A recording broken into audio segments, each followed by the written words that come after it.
नमस्कार, मैं सीता कुमारी आपके सामने फिर एक बार उपस्थित हूँ। तो मेरे प्यारे बच्चों, मैं आज कक्षा 12वीं की अंतराल भाग 2 पर चर्चा करूँगी, जिसमें से 12 अंक आपको लाने हैं और कैसे आप 12 अंक लेके आएंगे। तो उसमें 12 नंबर जो आपको लाने थे, जो 4 नंबर आपके जो सूरदास की झोपड़ी जो पहला अध्याय था उसमें हमने पढ़ा चुके हैं हम। और आज दूसरा अध्याय हम पढ़ेंगे बिस्कोहर की माटी, और तीसरा अध्याय आपका रह गया अपना मालवा खाऊजारू सभ्यता। आज हम इस पर बात करेंगे। लेखक यह बता रहे हैं कि जीवन में उन्होंने माँ, गांव और आसपास के जो प्राकृतिक परिवेश का जो वर्णन करते हुए ग्रामीण जीवन शैली, लोक कथाओं, लोक मान्यताओं और पाठक तक पहुंचाने की उन्होंने कोशिश की है। गांव शहर की तरह सुविधा युक्त नहीं होता, बल्कि प्रकृति पर अधिक निर्भर रहता है। इस निर्भरता का दूसरा प्राकृतिक सौंदर्य भी है, जिसे लेखक ने बड़े मनोयोग से जिया और प्रस्तुत किया है। कमल, कोया, हरसिंगार के साथ साथ तोरी, लौकी, भिंडी, भटकैया, इमली और इस प्रकार के आदि फूलों का भी लेखक ने यहाँ वर्णन किए हैं। गर्मी, वर्षा, शरद ऋतु में जो गांव में होने वाली जो दिक्कतें हैं, उन पर भी लेखक यहाँ बड़े फोकस किए हैं, बताने की कोशिश की है। वहाँ पे महत्वपूर्ण बिंदुओं पर चर्चा की है कि ग्रामीण जीवन में जब बारिश आती है, आंधी आता है, तूफान होता है, बाढ़ आता है, तो ग्रामीण जीवन कैसे अस्त व्यस्त हो जाता है, उन पर उन्होंने बताने की कोशिश की है। तो बच्चों, इस पाठ में लेखक 3 बात बताने की कोशिश की है। एक तो पहला ग्रामीण प्राकृतिक संपदाओं का, दूसरा माँ और वहाँ की मिट्टी से उपजने वाली जो खेती है, जो इसका लोग खाते हैं, उनका वर्णन किया है। सांप बिच्छू के काटने का भी डर है ग्रामीण जीवन में, तो लेखक यहाँ पर अपने जीवन की जो अनुभव प्राप्त किया है, इस आत्मकथा के माध्यम से इन्होंने बताने की कोशिश की है। सबसे सुंदर बात तो लेखक ने ये बताया माँ के बारे में। ये माँ और हंस की यहाँ पर लेखक ने तुलना की है, क्योंकि कैसे हंस अपने बच्चों को जब अंडा देती है, हंस पानी में होता है, जब अंडा देने की बारी आती तो ज़मीन के सतह पर आ जाता है और अंडा एक बार में कई अंडों का वो संरक्षण करता है, अपने पंख को फैलाकर और पंख से ढककर अपने अंडों को बचाता है।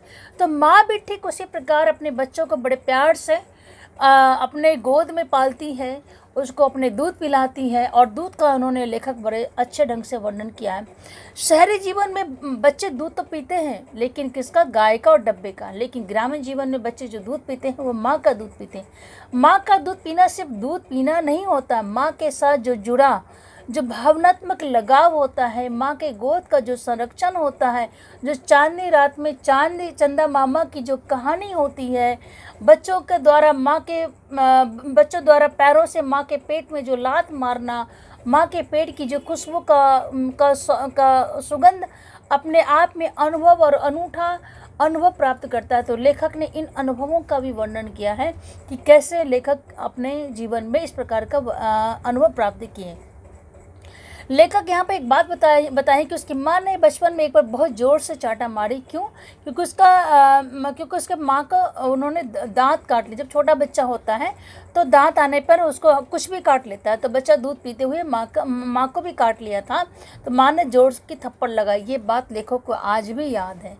और अपने हक की भी बात की है। जो छोटे भाई के जन्म के बाद लेखक को दूध से वंचित कर दिया गया, उसके अधिकारों से वंचित कर दिया गया, इस बात का भी बड़े सुंदर ढंग से लेखक यहाँ बताए हैं कि कैसे छोटे भाई के आने पर हमें दूध से वंचित कर दिया गया और माँ अपने स्तनों में लेप का प्रयोग करती थी, जिसके कारण बच्चा दूध नहीं पिए और फिर उसका छोटा भाई अपना स्तनपान कर सके, माँ के दूध का आनंद ले सके, उसका भरण पोषण हो सके।